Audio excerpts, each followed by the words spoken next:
Personnellement, il y a un truc qui m'énerve beaucoup depuis Game of Thrones. C'est qu'on dise qu'une wyvern, c'est un dragon. Oui, techniquement, théoriquement, c'est un dragon. Mais c'est une wyvern, quand même. Le terme, c'est wyvern. Quand vous lisez Game of Thrones, les romans qui sont sortis bien avant qu'on sache qu'il y aurait un jour une série, si comme moi, vous avez lu Game of Thrones il y a 15 ans, et que dans le livre, ce sont bel et bien des dragons, décrits comme des dragons, et que vous avez vu les séries arriver et vous vous êtes dit, mais ils ont fait des wyverns? Pourquoi ils ont fait des wyverns? Bienvenue sur cette chaîne. Non, c'est une petite vidéo un peu idiote, mais j'avais envie de remettre l'église au milieu du village. Non, mais voilà, c'est rigolo, c'est pour en rire. Mais c'est vrai que ça fait un peu de bruit quand Game of Thrones est sorti et que les dragons sont apparus, parce que vraiment tous ceux qui avaient lu Game of Thrones, qui aiment les dragons et qui les respectent, se sont retrouvés devant les images en se disant « Mais c'est une wyvern !» Même moi je l'ai fait. Même moi je l'ai fait. Mon mari m'a regardé l'air de dire « Ouais, bon, c'est une bête à écailles quoi. » Mais non, mais tu comprends pas, c'est une wyvern. Dans le roman, c'est des dragons. Pourquoi ils ont mis des wyverns? Bon, bah faut s'y faire parce que maintenant ils ont mis des wyverns absolument partout dans toutes les séries. C'est comme ça, ce sont des wyverns. Sauf qu'ils disent le mot dragon.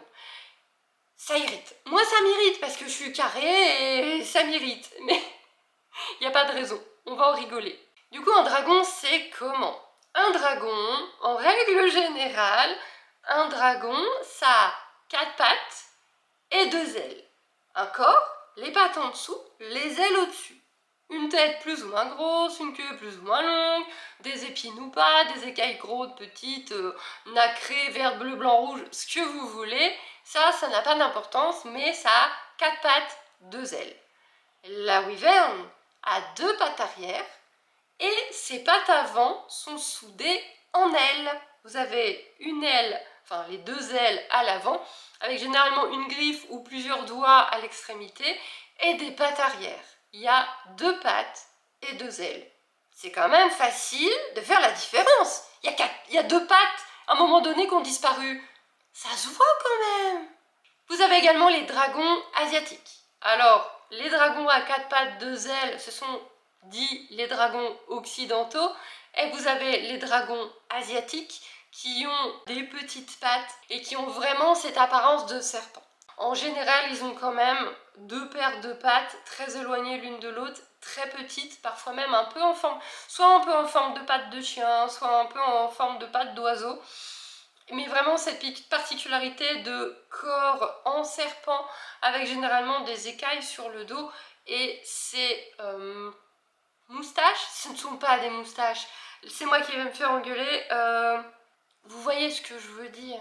Mais en vrai, il y en a encore d'autres. Il y en a encore plein d'autres si on gratte un peu. Vous avez le Drake, par exemple. Le Drake qu'on voit dans certains jeux vidéo, et oui, bah au moins ça permet d'en voir. Le Drake, il n'a pas d'ailes. Il ressemble au dragon occidental, mais vous enlevez les ailes. Il n'a pas d'ailes. Il s'accroche, il grimpe de partout, il saute bien, mais il ne sait pas voler. Mais il y en a d'autres. Il y a l'hydre également, que l'on connaît un peu de la mythologie grecque. Ce dragon plutôt occidental, mais avec plusieurs têtes, avec cette croyance que si on en coupe une, il y en a 2 qui repoussent. Celui-ci, il est toujours représenté pas très sympa. C'est vraiment le dragon à plusieurs têtes que bat Hercule, qui est vraiment pas sympatoche du tout. Quand on en voit dans les jeux vidéo, c'est pareil. Ils sont pas là pour vous faire des câlins. Ce qu'il en est dans les énergies, comment ils sont vraiment dans les énergies, je n'en sais rien. Mais en tout cas, c'est aussi cet énorme dragon avec plusieurs têtes et généralement avec un très long cou, de très longs coups, et un animal très ample qui prend énormément de place. Certains ajouteront à cette liste le Quetzalcoatl. Pour moi, c'est plus un dieu aztèque, mais certains le mettent dans la catégorie des dragons. Alors lui, il est mi-dragon, mi-serpent, mi-oiseau.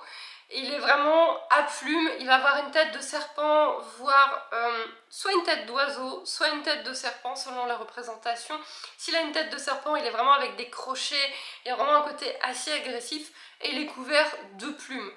Mais c'est plus un dieu à mon sens qu'une variété de dragons, mais quand on regarde les races de dragons, en général il est mis dedans. En tout cas pour les Aztèques il était extrêmement important, c'était un dieu des cultures, un dieu de la pluie, un dieu qui représentait la force, la puissance, etc. On va le laisser parmi les dragons, il y a quand même sa place. Donc un dragon mi-serpent, mi-oiseau avec des plumes.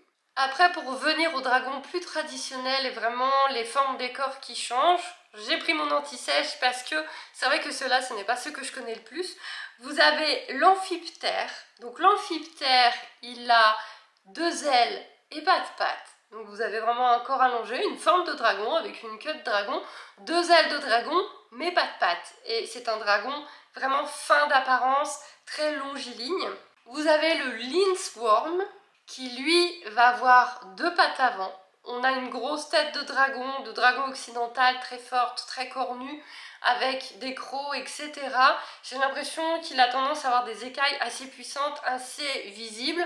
Ce corps longiligne à nouveau, avec cette queue qui a tendance à zigzaguer sur les illustrations ou à faire des tours, et 2 pattes puissantes à l'avant. Et vous avez le Wyrm, qui est littéralement un gros serpent. Littéralement, il n'a pas d'ailes, il n'a pas de pattes. C'est pas non plus les dragons asiatiques avec vraiment ces moustaches, avec cette apparence très asiatique. Non, lui va avoir une apparence vraiment de gros serpent. Je sais pas ce que je lui cherche à lui trouver.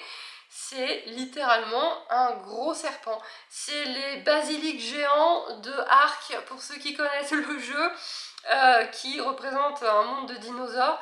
C'est vraiment l'archétype de celui-ci, le très gros serpent impressionnant, très costaud, géant. Voilà pour les grandes lignes, les apparences. Après, il y en a encore plein d'autres, je pense, plus poussées, plus légendaires, comme le monstre du Loch Ness, etc., où on va vraiment se poser la question, est-ce que c'est un dragon, est-ce que... Mais là, ça va être dénommé, comme le Quetzalcoatl, on n'est plus sur des nommés, sur vraiment des points plus précis. Là, je voulais vraiment parler d'une façon générale des apparences, des formes de dragons. On ne parle pas des couleurs, on ne parle pas des éléments, puisque les dragons vont pouvoir être de plusieurs éléments, de la foudre, du feu, de l'air, de l'eau, même de la glace, etc. Idem pour les couleurs. Ils peuvent avoir des couleurs extrêmement variées, et de ce que j'ai pu observer, leur couleur n'est pas forcément liée à leur élément. Mais tout ça, ça se mélange, ça fait beaucoup de choses. Je voulais juste vraiment mettre ce petit point sur les apparences et sur le fait que un univers aussi énorme que Game of Thrones, ils se sont trompés en faisant leur série, c'est quand même dommage, mais c'était juste pour, voilà, arriver là-dessus, dire un petit peu les différentes formes, les différentes sortes de dragons, mais d'une manière vraiment large et générale. Si vous avez des questions sur les dragons, n'hésitez pas en commentaire, on fera d'autres vidéos sur le sujet avec grand plaisir. Ah oui, au fait, j'ai un site internet où tu peux découvrir mon travail sur la communication animale et la spiritualité, avec même des petites formations super faciles, accessibles à tout le monde. Lien en description si tu veux aller jeter un coup d'œil.